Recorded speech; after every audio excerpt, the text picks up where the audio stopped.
And now, here's Jeff Crilley. Good Saturday morning. 2018 is off to a fast start. Stock market is going crazy. The weather has been nice, kind of warm and then cold again, and it's just a beautiful winter day here in Dallas, Texas. We've got a show that is filled with entrepreneurs. I looked at my schedule, and every single person in the studio today started something. And so we're going to start with Brandi Sinclair. She is the founder of Heritage Counseling and Consulting. Welcome to the show. Thank you so much. I'm glad to be here. So tell us how it all started. Well, let's see. I was a stay-home mom for many years, and then I decided that I wanted to go back to school, and so I went back into the field of psychology, got my degrees from SMU, and when I finished there, I opened my practice, Heritage Counseling and Consulting. Wow, but you've really grown. I mean, you have so many people working with you now. It's just amazing. We have a nice-sized practice we're very excited about. We started really as a kind of a one-man show and one-man therapy practice, and then we have grown to currently having 14 therapists and support staff total. It's a total. When we were talking off the air, and you're really passionate about getting results, aren't you? Yes, we are. That is a primary theme in our practice. Is we are not a therapy storefront. We are really here to see that we net the long-term results that our patients and clients are looking for. And you have a long list of services. What are some of the things that you specialize in? Well, we specialize in a whole bunch of things in the psychology field. We do therapy from 3 to 93. We do have children and adolescents, and we have a terrific playroom where we do play therapy that has been published. We're very excited about that. We do counseling for adolescents and adults. We do a lot of young adults. I personally do a whole lot of marriage and family work. So we do couple counseling, pre-marriage counseling, and help couples through all kinds of different things, some infidelity work. We also do testing and assessment. We have a broad range of testing and assessment features. And then we have psychiatry, which we just added the last year, and we're very, very excited about that. We're a collaborative practice. And so that psychiatry piece was really important to us so that we could work together for the very best for our clients. This last year, though, we have added bio and neurofeedback, and we feel strongly that that's the direction our field is really moving in, taking care of the brain. So we're very thrilled to have it, and we're really excited about it. Okay, let's talk about that. What is bio and neurofeedback?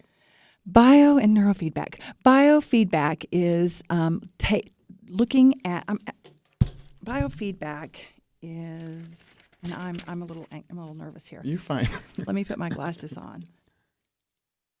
Biofeedback is a process that enables individuals to learn how to change physiological activity for the purpose of improving health and performance. We use precise instruments that track physiological activity such as brain waves and heart function and breathing and muscle activity, skin temperature. These instruments rapidly and accurately give feedback to our patients and clients and a technician. Neurofeedback is used to modify the electrical activity of the central nervous system. We use acute EEG assessment. It's used to identify maladaptive brainwave and frequency activity so we can train the brain to overcome unproductive and negative behaviors and attitudes. Wow. So it's a very technical field, and I wanted to get my words right down as we talked about it today. But I think the thing that we're excited about is it is an alternative actually to medication. It complements medication in the beginning, but ultimately the goal is to try to take our patients to a different place besides just relying on the medications. Absolutely. Well, tell me about the process. When somebody comes to see you for the first time, is there an evaluation, or what do you guys do? We do. We absolutely would do an evaluation and to kind of seek out the goals that our patients and clients have. Sometimes that is about counseling, and sometimes that's about performance. And so we do an intake evaluation, and then we kind of start where we think we can get the largest gain quickly. Right. Do you find that patients will sometimes say, "This is my problem," and then as you start to dig, you find that it's a completely different problem? Well, that's almost 100% of the time, sure, because as much as we know, we often don't know. And so, you know, identifying problems is part of the process, actually. So everyone has a problem that they think they have, but then when we start digging, we learn that there are other things going on. And so, that's a huge part of the picture. You also mentioned to me before we went on the air that you're doing some animal therapy or pet therapy. Well, we do have a therapy dog in our practice. Her name is Lucy, and she's in our office a couple of days a week. And she is a very, very wonderful asset to our picture. We're glad to have her. How does that work? Well, interestingly, when a patient is not doing very well, Lucy moves really close and sits really quietly next to them in kind of a comforting fashion. And then it's interesting, as the session often goes on, she will pick up and move around a little bit, indicating that they're feeling a little bit better. Wow. And that, as self-report, that's the case. And she works cheap, doesn't she? She works really cheap, yeah. That's wonderful.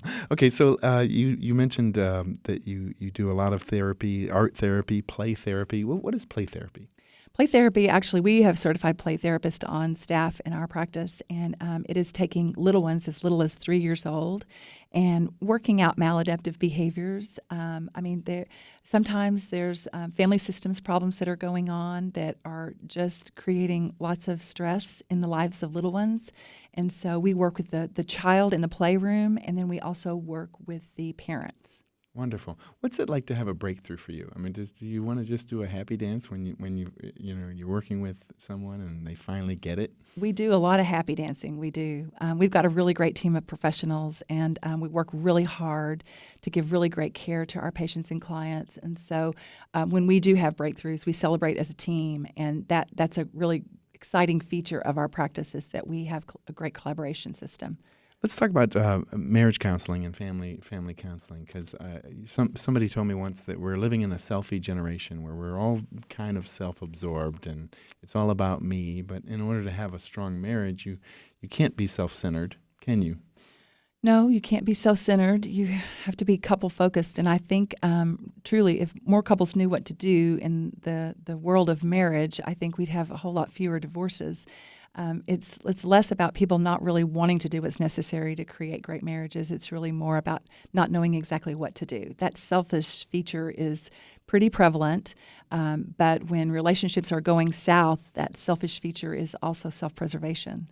So it's helping couples to understand that they've got to be vulnerable in order to have successful marriages. That's really the key. How do you get couples to actually listen to each other?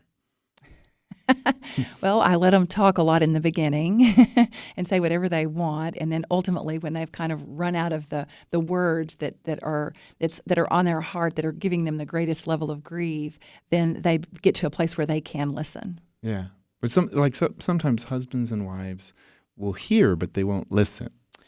Sure. Listening is an active skill. You have to be connected to the process and be paying close attention. And I think that a lot of times when couples walk down the aisle and say, "I do," they think they did. And that's not really the case. I do is a daily event.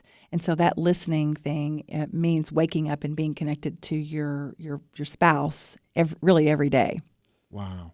Well, tell me more about how you went about growing your practice, because a lot of entrepreneurs, they stagnate. They might be a one-person shop and they never grow any larger. How is it that you were able to grow so fast? Well, I really had a dream mostly of the collaboration process. Our industry is tough, and I wanted to have other colleagues which we could debrief and talk about what's going on, talk about cases together, and work as a team to solve problems, big problems that individuals and families have. I really do love the business aspect of my practice. It's hard to manage the behind the door with the patients and clients and the business aspect of it. But I just wanted to have a really successful group of people who could work collaboratively to meet a lot of the needs in the emotional world of families. I was talking to a psychologist years ago, and she was saying, well, one of the problems is that you don't get a lot of word-of-mouth advertising because people don't brag that they went to their psychologist. But that's starting to change, isn't it? I think that is starting to change. We still, we observe a level of privacy, and encourage our patients and clients to do the same. But I think people are much more willing to share and help others to know that they are seeking out help. I think we are a society that is interested in finding ways to help out and figure out problems. And so it's got much less of a stigma today than it used to go to counseling and get help. What percentage of a person's problems are rooted in their childhood? That's a really tough question. I'm a cognitive behavioral therapist, and I try really hard to stay forward-moving with my patients and clients as opposed to looking back. Certainly, our history impacts where we are today, but it doesn't define you. And I work really hard helping our patients and clients understand that, so they have the possibility and hope for a brighter future. You don't have to name any patients, but tell me about a recent breakthrough that you've had with a patient that you've been so thrilled to have achieved. Well, I think one of my greatest successes in my work, personal successes, is really working with couples who have experienced infidelity. We all would say when we walk down the aisle that if you ever cheat, I'll be gone. But unfortunately, it does happen. And so working with couples who really do want to be married, but there's been a misstep, not to minimize infidelity by any means, but just that they've had a misstep. And so putting these families back together is really, really wonderful work. That's wonderful. How do people get a hold of you? What's your website? It's heritagecounseling.net, and they can look us up on the web, or they can call us at 214-363-2345. We have a full support staff that answers our phone and takes really great care of our customers and clients. Wow, you're wonderful. Thank you. Will you come back sometime? I would love to come back. Thanks for having me, Jeff. You bet. Coming up next, she's been dubbed the Baby Whisperer. She's going to be talking about a new product line that she's launched, and she's going to be helping moms and dads listening to this show right now. That's next on The Jeff Crilley Show. More of The Jeff Crilley Show coming up.